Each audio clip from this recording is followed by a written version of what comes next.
Thanks for joining us today. We're thrilled to be able to welcome you to Responsible Disruption, our 22nd episode. My name is Jackie Maddock Howard, and I'm part of the innovation team at the Social Impact Lab and at the United Way of Calgary and area. Monique. Hi, everyone. My name is Monique Blau, and I'm the Director of Strategy and Design in the lab and at J5 Design. And we're excited to be your co-hosts for this episode of Responsible Disruption. We are delighted to welcome our guests as we discuss the topic of intrapreneurs in the making. But before we begin, in the spirit of our journey to promote reconciliation, I would like to honor the truth of the shared history and acknowledge Treaty 7 territory and the traditional lands of the Blackfoot Confederacy, which includes the Kainai, Siksika, Piikani, Tsuut'ina, and Stoney Nakoda nations, including the Chiniki, the Bears Paw, and the Wesley First Nations. I would also like to recognize the Métis people and the Inuit people who have made their home here in Maquintas, also known as Calgary. We are all guests here. We stand against racism and intolerance in any form, and we believe everyone deserves to live in equitable communities that are built on inclusion, diversity, understanding, and tolerance. At the Social Impact Lab, we strive to put people first and to create a diverse and inclusive culture where everyone feels safe and valued. We would also like to take a moment to acknowledge the 215 children found buried at the former BC Residential School in Kamloops, their lives and the far-reaching ripple of all those affected. For the last few weeks, we've heard the phrase, "Now more than ever we need," a powerful sentiment, but also a sentiment that uses the present moment as a starting line. And we ask those viewing our webcast today, strive to think in a new way that identifies systemic issues and inequalities and move to responsibly disrupt that which does not make this world a better place. Please join us in observing National Indigenous History Month through education and engagement and support All Children Matter movement.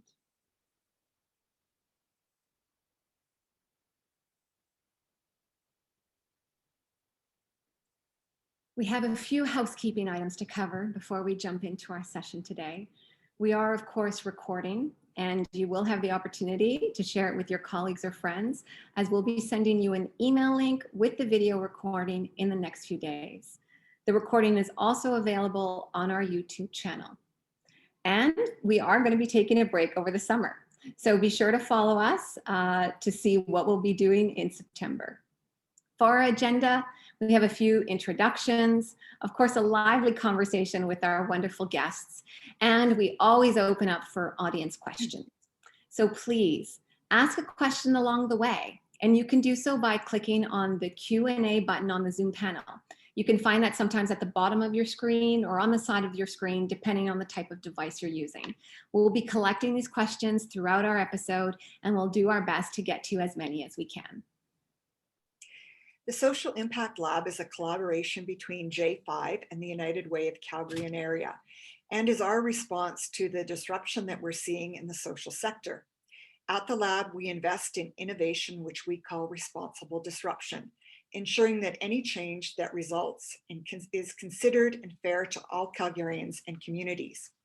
Our Responsible Disruption Zoomcasts are a series of discussions with leading players about disruption in their fields. And today will be no different. We all have that coworker, generally described as a dreamer, constantly coming up with new ways of doing things. Won't talk to you about this new idea, won't stop talking to you about this new idea, and is mainly found anywhere but at their desk. As a leader in an organization, how do you get this menace to sit down and stop terrorizing the office? The quick answer is you don't. You may have an intrapreneur on your hands. Research shows that the best way to handle this employee is to give them time, resources, an eager ear. Intrapreneurs, a term coined by Gifford Pinchot III in 1978, are, in his words, dreamers that do. They are individuals within an organization that bring entrepreneurial energy to the table. In a cultural sense, intrapreneurship is a system that allows employees to act like entrepreneurs within an organization, providing them with freedom and the resources to explore innovative ideas. In today's episode of Responsible Disruption, we will be looking at the culture of intrapreneurship as a mechanism for innovation and healthy growth within organizations, to introduce new perspectives, drive new projects, explore new and unexpected directions. We will be looking at how these internal change agents challenge the status quo and push organizations forward. It is time that companies really ask themselves what they are doing to encourage intrapreneurship, and more importantly, what is the cost of not? Before I pass it over to Monique, a brief commercial from the Social Impact Lab. We offer a 12-week program called Inspire, a program designed to guide organizations to develop new business models, products, and services. In other words, inspire the intrapreneur in your organization. Check out the Social Impact Lab website for more details. Monique. Thanks, Jackie. Love that intro. And I am super excited to introduce Dreamers That Do, our panelists. So our first guest today is Jordan Guilford. She is founder and CEO of Gems for Gems. Jordan is a small town Nova Scotian girl who moved to Calgary in 2014. After initiating a successful jewelry drive to give gifts on Christmas morning to survivors of domestic abuse, she made a critical decision which would change everything for her. The public wanted to mobilize for survivors, but with the recession already devastating the city, they desperately wanted to use their skills, time, and energy to make change. This led to Jordan creating a national charity called Gems for Gems, focused on bringing an end to the cycle of domestic violence in collaboration with the public. Gems for Gems has gifted over 18,000 gifts on Christmas morning across the country, assisted thousands of survivors with essential skills like financial literacy, preventative self-defense, resilience and psychological coping skills, and empowerment. She has also built a scholarship program for survivors and launched an ambassador program comprised of men and women, all unified under the same mission. The Gems for Gems ambassador program spans across Canada and the US, as well as having 3 celebrity ambassadors within them. Jordan Guilford Consulting has been created to give organizations and startups the leg up and creative injection needed to mobilize the community around them. With a focus on impact, Jordan's innovative instincts never cease to seek progressive solutions to tenacious problems. Collaboration is at the very center of every successful project Jordan has pursued, and it continues to be a non-negotiable asset to enlisting her support. Welcome, Jordan. Our next guest is James Gamage. And for those of you that follow Responsible Disruption, you will recognize his face as the often co-host of our show.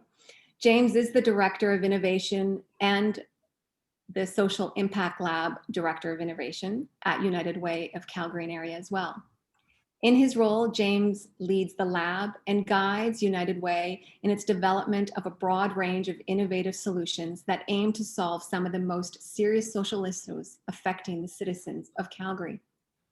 James has led corporate innovation teams for over 20 years, and prior to United Way, did so in financial services organizations in the UK, Europe, and Canada. As a proud intrapreneur, James's expertise lies in building the cultures, processes, and methodologies that drive transformation and innovation in large organizations. Outside of work, James is a sports enthusiast and spends his time in the mountains skiing, hiking, and camping with his family. Our final panelist and dreamer is Lisa Barton. Lisa's passion and commitment to family started with her career in field of child and youth care counseling at Mount Royal University. Throughout the last 16 years, she has had the opportunity to work with diverse families in a multitude of different settings, including children with disabilities and parent support for families with complex needs and vulnerable youth. Lisa's current role as manager of family and community programs at Families Matter allow her the opportunity to support the development of programs in the areas of prenatal mental health, family resilience, and working with fathers to support and educate about the impact of domestic violence on their developing children. Her passion has shifted from direct service work with families to the innovative work of leading staff who hold these families during difficult times. She has a strong commitment to her team because great things are born through connection. In 2019, Lisa presented in Social Ventures Partners Calgary's Fast Pitch. She had the opportunity to share the mission, vision, and amazing work of Families Matter, which won her $10,000 for her team's innovative work that continues to build and strengthen our community. Congratulations on that. Lisa's mission to lead through finding the potential of all individuals around us and then supporting their development through all the ups and downs. So just a reminder to our viewers, you can join in this conversation today by accessing the Q&A button on the Zoom panel. And as I mentioned, we'll collect them, and both Jackie and I will review them and ask our wonderful panelists the questions that come up. So I'd love to start with you, Jordan. Intrapreneurship is a new term, and Jackie, told us where it started, but in 1978, Sustainable Business School founder Guilford Pinchot III coined the term intrapreneur and defined it as dreamers who do. I really love that. Or employees who do for corporate innovation what an entrepreneur does for his or her startup. I'm curious, Jordan, how would you define intrapreneurship in these modern times? I think, first of all, that role in an organization, to me, should be a non-negotiable one. I think that, we often hear the term stay in your lane.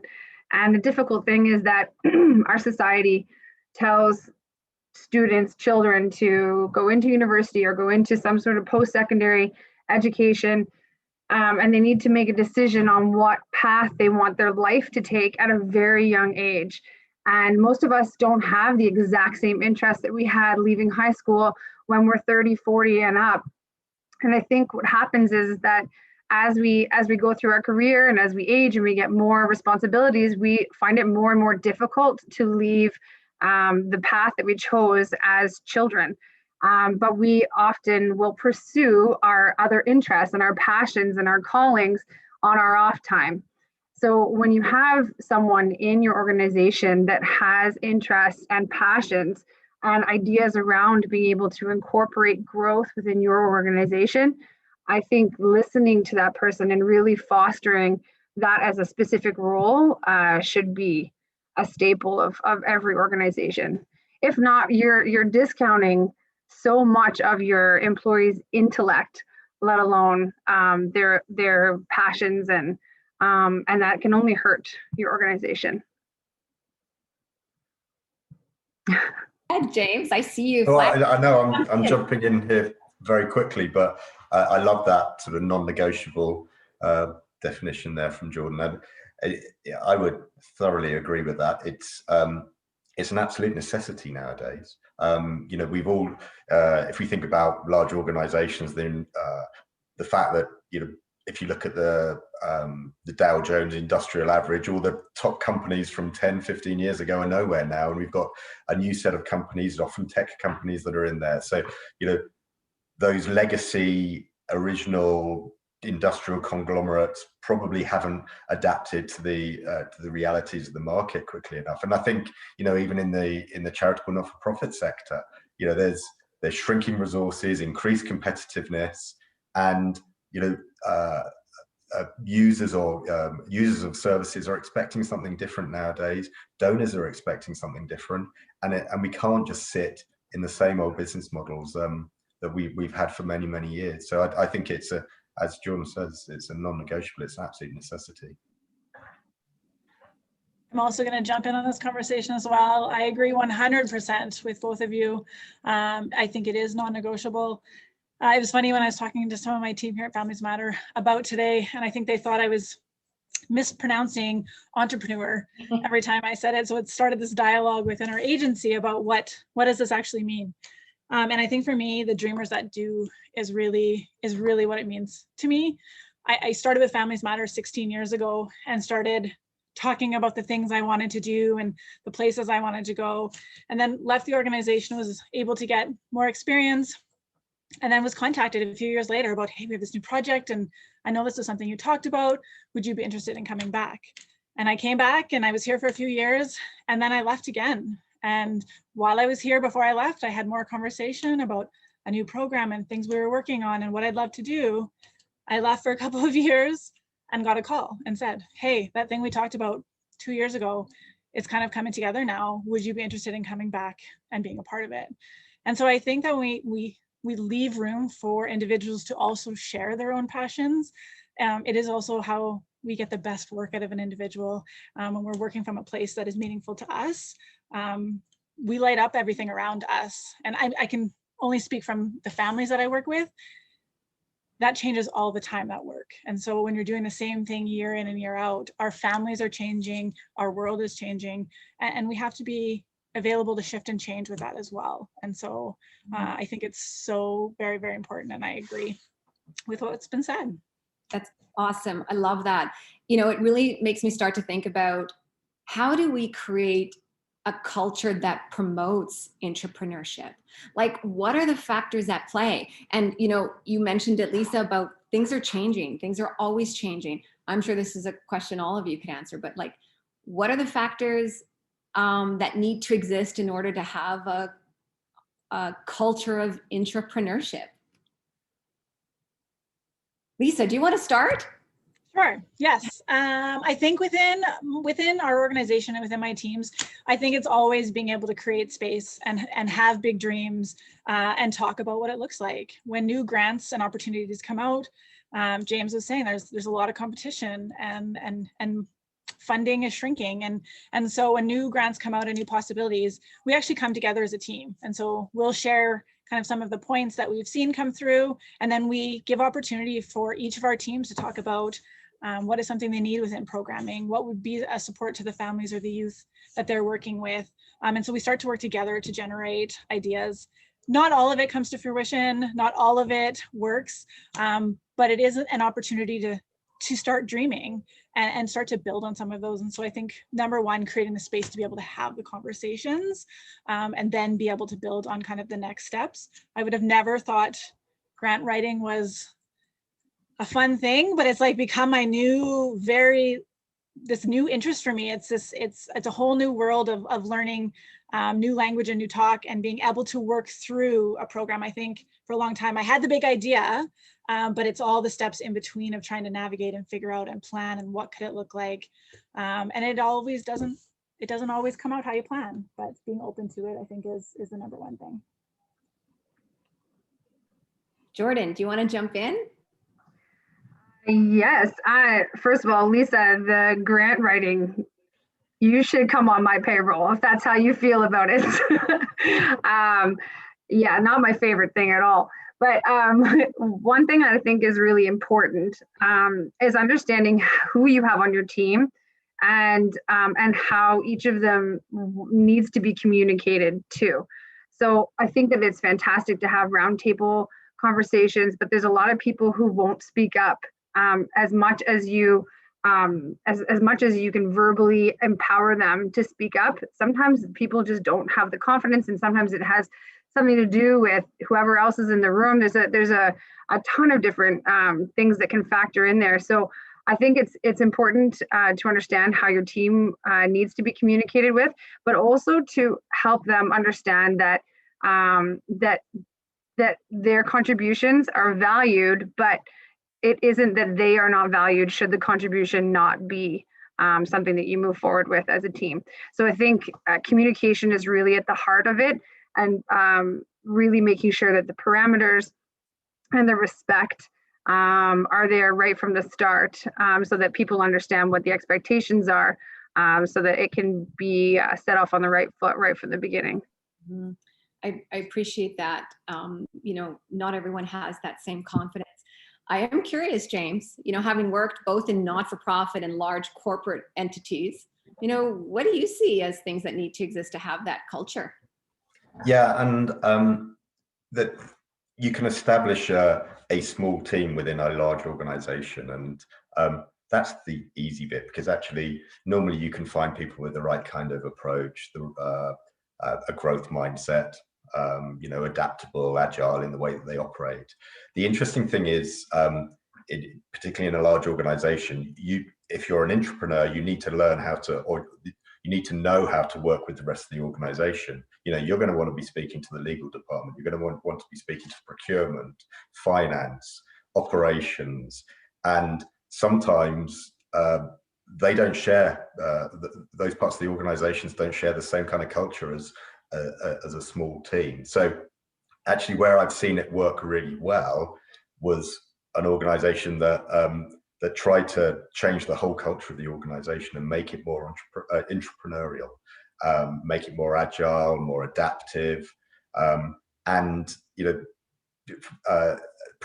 be proponents of a growth mindset.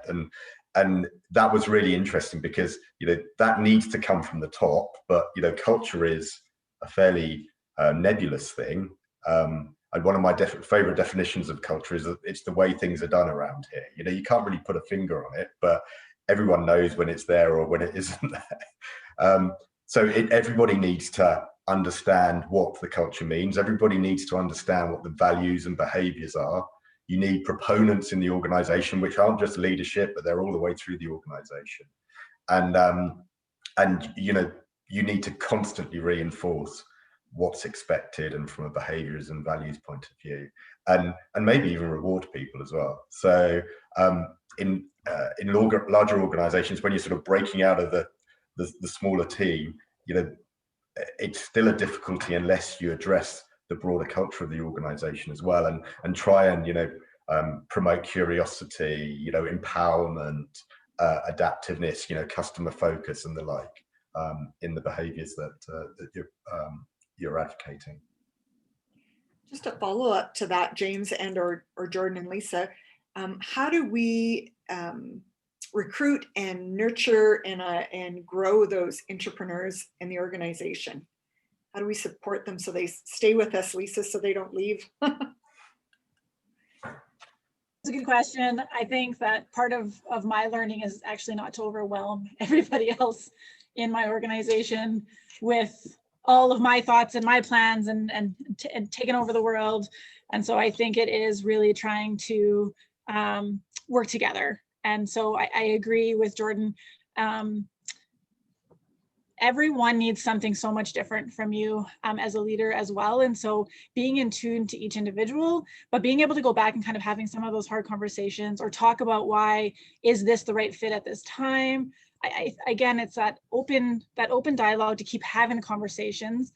And it's been interesting for us through COVID because of the number of grants that have come out and the number of here's 3 months of money to change the world, and what does that look like? And so being able to quickly jump on the opportunity that it brings us, but it also causes a lot of stress and anxiety for staff and for teams because it's changing quickly and it's moving quickly. And there's a lot of fostering that comes within your teams around being able to talk through those things because it doesn't always feel good, actually.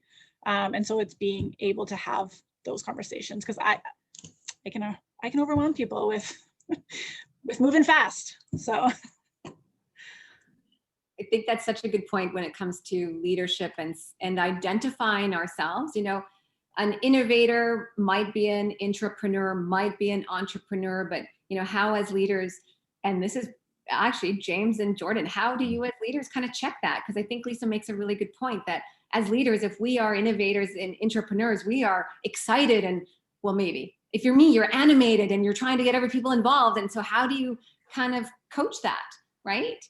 To not stifle that energy.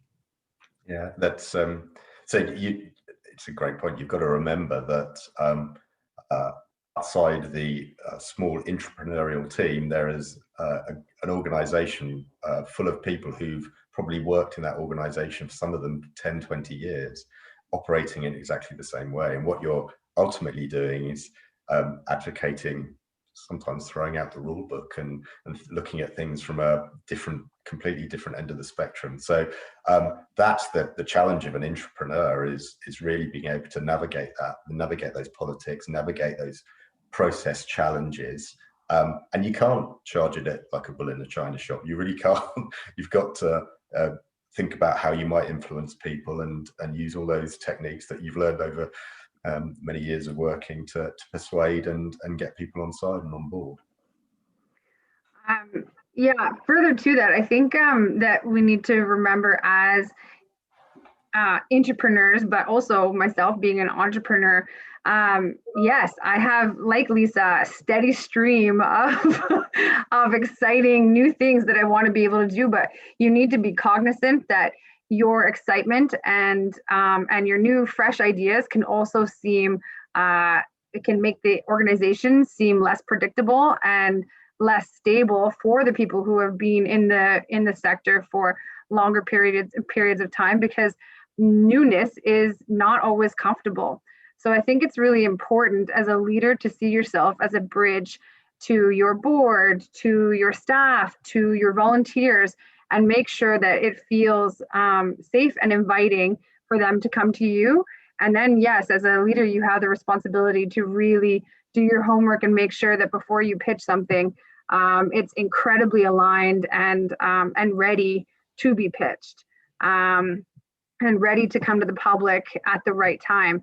I think the other thing too with fostering the spirit of entrepreneurship within your organization is to really ensure that your staff is well aware and buys into the mission and vision of your organization. And interestingly, I think that is missing a lot of the time. I think most people, if you were going to give them $100,000 if they got the mission and vision even remotely correct, would miss out on $100,000. And I think that so that goes back to the foundational side of your organization. And I think if you can create that alignment with the foundation, I think it sets everybody up for much greater success. We have a question kind of riffing off what Jordan just said from the audience. How do you balance entrepreneurial ideas that enhance the current business model against ideas that qualitatively change your business model? Whoever wants to answer that one. I think for me, it goes back to that making sure people are really in alignment with the mission and vision, because that's where these concepts will hopefully be born from. And if they are not aligned with it, then it's a much less complicated no. You know what I mean? Like it's much more straightforward, and people would understand when they come to the table that this is a long shot, as opposed to something that they really feel could have legs. Again, it goes back to the communication and really making sure everyone's on the same page as much as possible for me. So I am curious. Oh, James, okay, jump in. One of the things I would say in answer to that is that you probably want to manage those two scenarios slightly differently. If it's an idea that is improving the current business model, you can probably develop it within the organization. You might, if it's a truly disruptive business model, you might want to create some separation from the organization and have a small cell or a small, almost like an entrepreneurial team, separate from the organization, reporting straight to the president or CEO, and to build momentum and really understand how that value proposition is going to develop and affect the rest of the organization. So you might want to manage it organizationally slightly different, depending on whether it's sort of incremental or that true business model, a different business model of innovation. To what James just said, that's exactly what we did within Gems for Gems, specifically with the Social Impact Lab. And I can attest to that being an incredibly intelligent, if we do say so ourselves, decision, because it gave us the space to ask the questions, do the research, and build it out before it came time to have to do any sort of pitch. It made it so that the pitch was defensible through and through. Yeah, we were thrilled with that. It's a great point, James.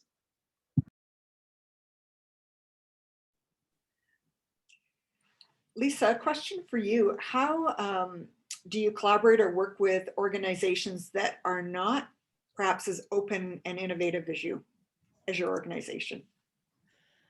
I think collaboration is a really interesting thing, and I I hope that somewhere down the road, there's an opportunity for more learning around what partnership or collaboration and working together is, because I think we all actually define it really different. And so I think it's hard in partnership or collaboration for some of those things. The opportunity for Families Matter is we are a smaller agency. And so when I listen to James talk about all the different levels that need to work together, I am a lot of those levels all rolled into one.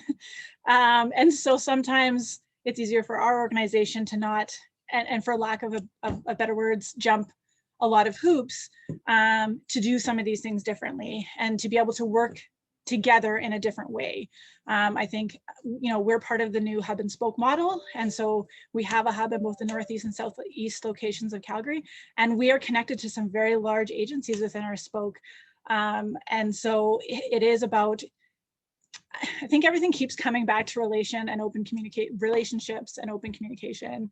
And so we have a large space. I think it's beautiful. We love it. We invite people in, come and do programming here. And hopefully we can engage in other programming and services within your organization as well. But our doors are very open. And so we love to have other organizations and teams coming in and pre-COVID, working together and being in our space and really talking about what the work looks like. We don't do it all, and no organization does. And so if we're both working in that early childhood sector, there's pieces that we do, but there's lots of pieces that other organizations do so well. And so how do we each take a piece? Because at the end of the day, we're all trying to benefit the families in our community. And that's ultimately what we want to do. And so for Families Matter, I think we really try to stay out of the numbers and the funding, but how do we serve the individuals that we're working with so we can give them and show up best for them? I think that's a great view into, what it means to think about collaboration, and also figuring out, possibly who to collaborate with, right? Back to that hub and spoke, and how their culture and even change management might influence some of the things that you'd be taking on. Jordan, I see you unmuted. Go ahead. Well, building further off what Lisa was saying, Lisa, everything I hear you say, you're saying with impact being first for you, you speak with humility. And I think that oftentimes the larger the organizations become, the more focus there is on bottom line. And it's really difficult because the EQ side of our roles seems to be weighted less and less, mostly because the larger the organizations are, everyone around the CEO has to do what they're told. So the techniques that James even was referring to as well, with your skills in persuasion and everything, it becomes less and less relevant. And we focus less and less on the relationships within the organization. And I think it really has a huge impact on the culture, and also the safety that those intrapreneurs within your organization feel in coming to their leadership. So I think I think that if leaders can keep a really strong grounding in humility and in connection with their team, I think that goes a very long way. And I think as we grow, which is what every organization wants to be able to do, I think it's imperative that remains part of the foundation of growth. Otherwise, you lose the comfort that everyone should have with being able to speak to their leaders. I think that's also such a great point, Jordan. And it does make me think, James, as Director of Innovation, let's talk about that, right? Leading innovation in a very traditional, not-for-profit, that is also shifting and evolving. Like, what do you say to people that are listening that are trying to figure out how to do this? So a couple of things. I'll come back to the external focus in a moment, because I think that was a really good point, Jordan. I think you've got to remember that, to my point earlier, you might be operating in a larger organization that has been doing the same things for many years, is risk averse, it's operationally focused, it's focused on stability and efficiency. And you might have the big organization and a small group who are intrapreneurial or entrepreneurial within the organization, and they're a bit like a stone in the shoe to the organization, and a bit of an annoyance in some respects. So because they're talking about agility, adaptability, speed to market, risk acceptance in some cases, balancing risk and reward, and so you've got to remember that context, and it means that quite often the organization really doesn't understand what the team is, how the team is operating, and doesn't understand the approach that they take. And we could talk about, from a negative point of view, we talk about corporate antibodies. Sometimes the weight of the process and bureaucracy and just not understanding how what you're doing fits with the larger organization can make it really difficult to operate. And quite often small entrepreneurial teams in organizations wither and die by 1,000 cuts. So if you're managing this, you do need, first off, you do need sponsorship from a senior leader, preferably the CEO or president or a senior leader. But actually my role is as much to make space within the organization for my team to operate as it is to do stuff. So I spend a lot of time, almost, going out to the rest of the organization, explaining what we're doing and the approach that we take, sometimes challenging some of the processes and seeing if there's a workaround for some of the processes to establish that speed, and really sort of displaying some of the behaviors that the growth mindset and some of those adaptability type behaviors, values and behaviors that you need to follow in an organization. And so a lot of the job of an intrapreneur is managing that interface with the rest of the organization. No, you don't have the risk that an entrepreneur has, that your organization could go bust and you could become penniless, because the organization will always back you. But you do have the added tension around that politics and working within the big machine. I'll just come back to the external point and collaboration. I think that is increasingly important, that not all good ideas are going to come from within your organization, even if you get a great team together. And that collaboration with external third parties and organizations is so important to get the best solutions. It's diversity of thought, it's background, it's bringing different resources. That mix is really important to create a great innovation, though it is difficult to manage. And the important thing is in those collaborations, and I've learned, I've been in this organization for over a year now, and I'm learning the importance of that transparency when we're working with outside organizations, transparency and being very deliberate to achieve that alignment. Because if we're all coming to the table with different views or different visions, to Jordan's point, or different views on how something is going to be done, it makes for a very sort of disjointed approach. So yes, you need to manage internally, but actually you need to take a lot of time when you're collaborating externally as well. We've got a question from the question box. How do you avoid innovation theater? So superfluous innovation activities. Whoever would like to comment on that. That's an interesting perspective. Yeah, I mean, I've been guilty of innovation theatre. I'll hold my hand up to that. And actually, there was sort of I was asked to do that because the CEO wanted to position the organisation as innovative, and actually part of that theatre and the PR was an important way of doing so. But you do want to avoid that theatre. You do want to always make sure that you're creating meaningful solutions, and don't just the easy thing to do is create a nice prototype or pilot and put it out in the marketplace and not really think about what you're going to learn from that and what your path to scaling is. It's really important to always, while being adaptable and flexible. Always think about, you know, what the end game, what the scaled proposition is looking like, and not just sit on a prototype and put it out there and get great PR about it. Always think about the end game and properly have an intention to deliver. Great. Thanks, James. I think we have another really good question that's come up from our audience, and I'm going to point this one to you, Lisa.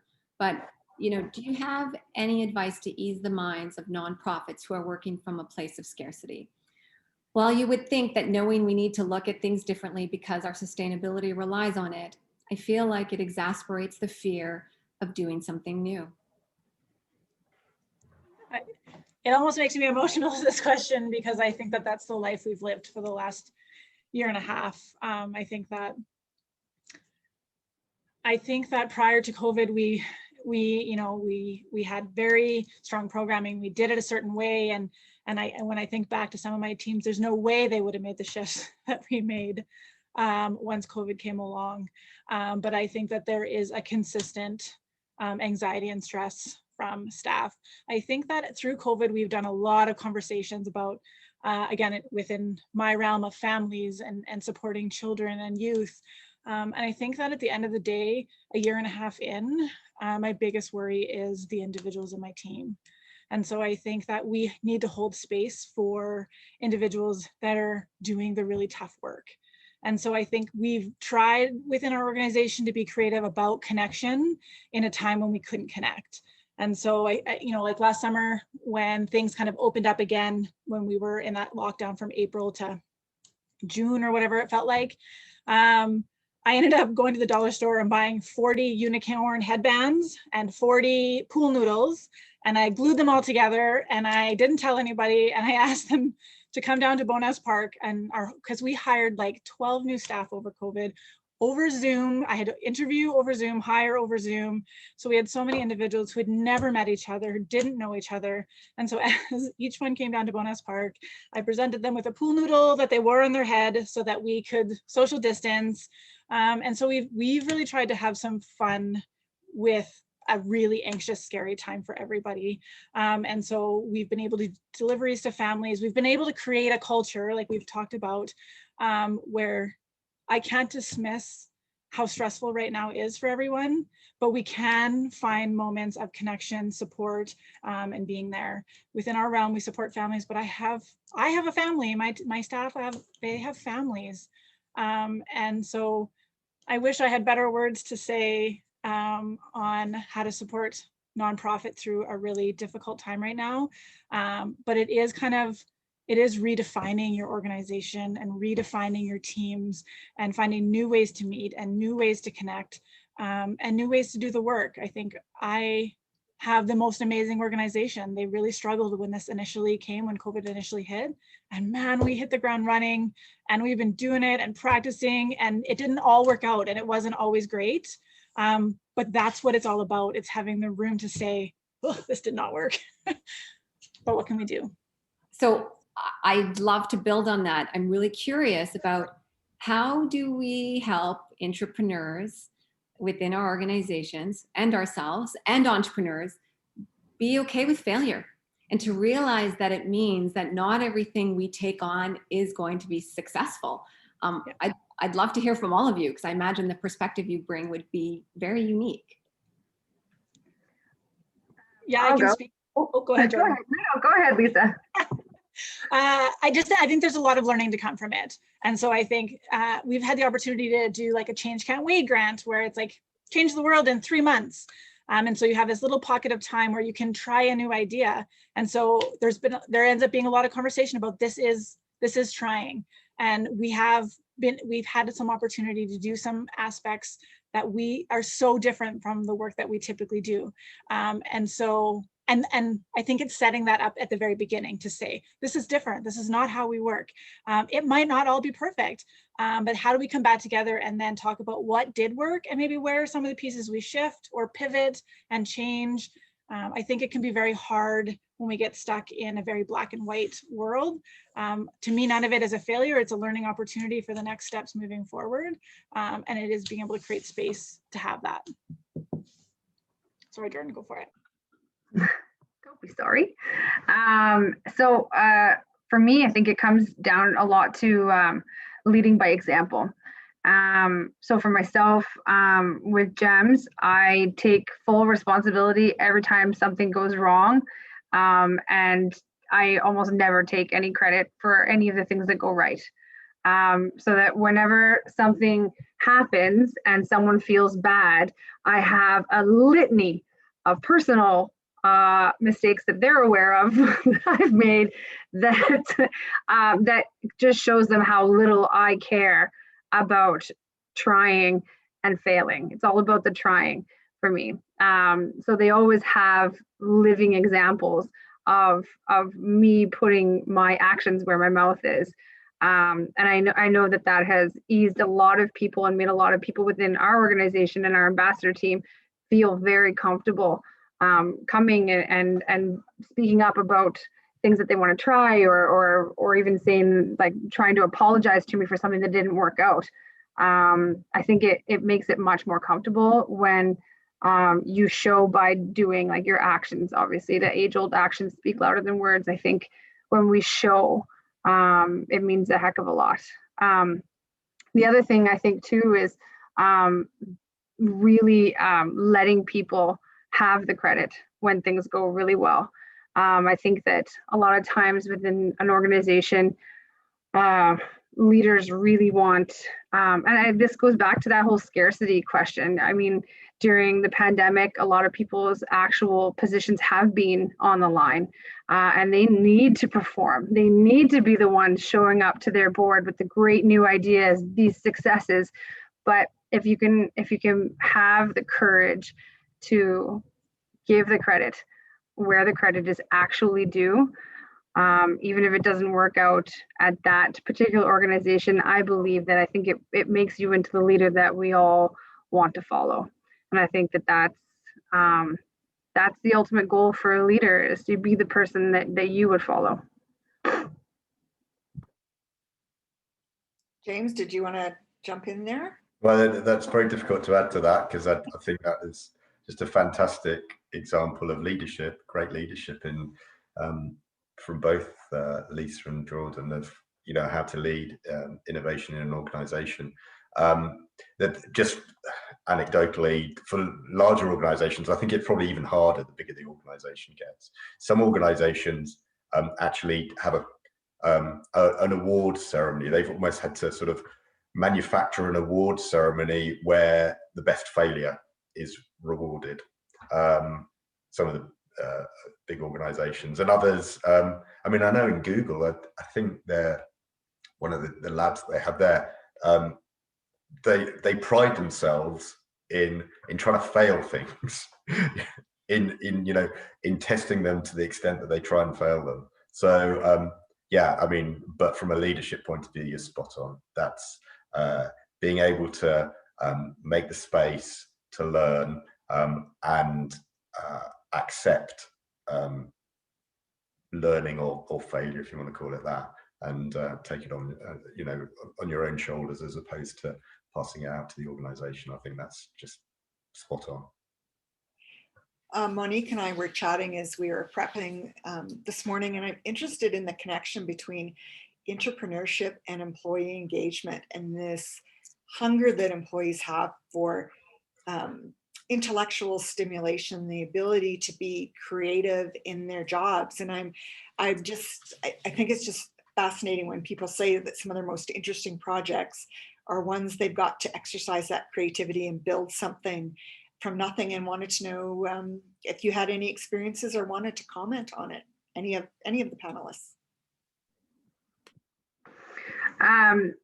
So through our ambassador team, we really try to build in opportunities for people to be able to express themselves, and much like Monique, you mentioned in my bio, GEMS was created during a recession. So we were created off of other people's skills, 100%. And because of that, we've really stayed true to that element in our organization. So we give people the opportunity to volunteer in our field, utilizing their passions. So not necessarily utilizing their what they went to school for, but utilizing their passions to be able to help the women that we're looking to help.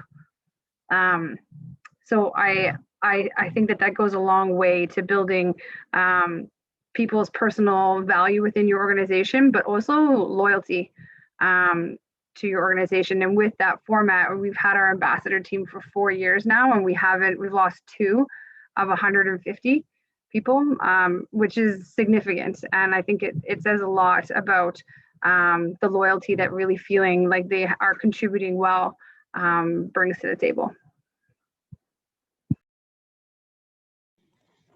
Yeah, I would say on our end, I think what this brings to mind is our youth resiliency kits that we've been able to create over the last year. And so I think we made assumptions at the beginning of COVID. I mean, I have a teenage daughter, so an assumption or lived experience of my 14-year-old daughter, how difficult this time was on youth and how isolated youth were. And so we came up with an idea of creating 3 kits. And then within the kits, we're going to be tools, activities, and information for parents and caregivers, but also ways for youth between the ages of 8 and 14 to understand what anxiety is, what it feels like, how it shows up in our body, and then tools and strategies around how to navigate their world. And so we did a mental wellness kit, we did a healthy friendships kit, and we did a gratitude kit. And so the gratitude kit we gave out in December. And so we gave that kit out as a way for youth to be thankful for what they do have in a time when there's a lot of things that are missing from what they expected in life. And I think that we assumed that the youth needed this. And I think that they did, and they do. But what we found out is teachers, caregivers, and parents also need these tools. They need these tools because they need to be able to share, and they need to be able to have a conversation with their kids and their kids' friends and their nieces and nephews about all of these topics as well. And so over the last year, we've been able to give out just under 2,000 kits, and we created them, we made them, and we dropped them off at schools all over Calgary. I think Amazon has a direct pathway to our front door with all of the orders for the kits. And then we've just been able to build on it. And so I have a team of youth workers who worked in the schools with kids. And in the last year, man, have they missed working with kids. And this gave them an opportunity back to reconnect with schools. And although some of it was virtual, some schools did let us come in and bring in the kids. And it's been very interesting because out in community now, I've ran into some teachers through my own personal connections and some professionally as well, who are still talking about the kits and the impact these kits had on their classroom and what they're now using in their classroom. And so I think when we start to see this little idea start to build into something so monumental, our staff jumped on board, and well, actually I have them right here. The cards that schools are sending us, like thanking us for showing up and being there. And it's lit up my youth team to be back connected to the kids that they love working with so much. I'm not sure I actually answered that question, kind of went off on a tangent, but it's been a really fun journey along the way. Yeah, and I think just to add to that, and that's a great story, Lisa, thank you. There's sort of a cult of the entrepreneur out there in society at the moment. So if you're an employer, there is an expectation, I think, for younger, newer employees that they're involved in, entrepreneurial or intrapreneurial type activities when you recruit them. And to be honest, it's much easier working with those folks who are relatively new to the organization than somebody who's been in the organization 20 years. And so I think making sure that your programs actually, work with people all around the organization with different lived experience, a diversity of skills and backgrounds, can only help the innovation process, and actually helps from a recruitment or purely selfish point of view. From a recruitment, it helps you to identify people who potentially could come into the team. So I think that's important to think about as well. I think that's such an interesting point, James. Like everything that you've shared, Jordan, you too, Lisa, around culture, retention, I can imagine what it feels like, Lisa, to be on your team and being able to be part of making kits that are reconnecting, you know, parents to their kids or teachers to the students to have those conversations. And we know that there's a lot of change going on with employers and the older generation, that more seasoned employee, you know, trying to find their way in this space of intrapreneurship and innovation. And I'm curious about, you know, what has anyone seen organizations that have paired a new employee that might have that true entrepreneurial, you know, growth mindset, comfortable in ambiguity and change with, you know, the employee that's been there for a long time, you know, 20 years and grounded. Have we seen anything like that? And what would happen if we did it?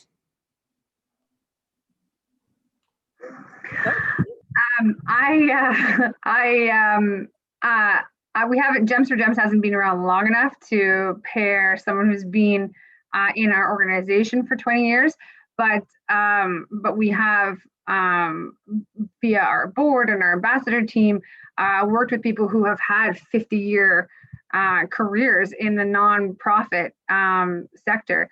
And Gems is so entrepreneurial and innovative and fast-paced, and the way I've married that nature with the tried and true side of the nonprofit sector is always to communicate clearly how much I value their knowledge, and that they are representing the backbone of the sector, of the nonprofit sector in our organization. So I always say that my greatest strength is knowing my weaknesses well, and I know every single one of them well, and I feel zero negativity towards them. What I see them as is an opportunity. Each and every single one of them is an opportunity to make Gems for Gems stronger. And if you ignore your weaknesses, you are doing your organization a disservice. So by being clear with yourself first, where your strengths and weaknesses are, that's your starting point to be able to see the holes that you need to fill. And one of those holes that I have is not having a lifetime of experience within the sector. Well, I mean, experience in a lot of things I lack. And I actively sought out people who were so strong in every single one of those areas, which is what has made Gems able to get to its 6th year, even though it was started in a recession, even though there were tons of obstacles in front of us. But I think really being clear with what you don't have is one of the greatest strengths you can have, as long as you understand that that's an opportunity. Just to speak to Jordan, I love the point that you make around the knowledge keeper. I think we do have some staff that have been here for 15 to 20 years and a part of all the transition that Families Matter made, from the conception of Families Matter and then everything in between. And they hold a lot of knowledge. And so they hold the things that worked so well over 20 years, and they also hold the things that did not work well. And so I think that as we start to see some of our new teams coming in and some of our new staff, there is an opportunity to be able to share the successes of our organization through the eyes of some of our senior staff. And I think there's also the opportunity for some of our new staff, whether that be right out of school or newer to this field, to be able to share some of their ideas and concepts as well. And so I think it can work really well when the opportunity is presented. I think you bring up a great point, Monique. I think that we should be working more on these. I think we look, for us, we've looked at some children and youth programming with seniors, but even within our organization as a whole is really pairing some of those individuals that have been here and made such contributions, have a lot to share as well. And so I think that's something that we could probably do better as well. Well, I've never done it, but it sounds like a fantastic idea. I mean, on the basis that innovation is always a team sport, I always say, and diversity of experience and background is absolutely vital to get a rich, potentially a rich solution. That sounds like a fantastic idea. Thank you. I'll take it. Great, you can have that. So I just want to thank our panelists, James, Lisa, Jordan. It was a pleasure. I speak on behalf of Jackie and I to have you spend an hour of your time with us and of course with our viewers. And so for anyone that's interested in exploring how to build a culture of intrapreneurship, looking at capacity building, consider joining our upcoming Inspire cohort, which is starting in September on the 16th, in fact. If you're looking for more information, of course, please check out our website at the Social Impact Lab. And you can continue to engage with us on this topic and many others through Instagram, Facebook, and LinkedIn. Thank you for joining us. Our episode will be recorded, or is recorded, I should say, and you'll get the link in an email, and it's also available on YouTube. And just a reminder, we know you will miss us because we will be off for the summer, but if you follow us on Eventbrite and our other social channels, you'll hear about our upcoming episodes. Thanks for joining us. Be safe, stay healthy, and have a wonderful summer.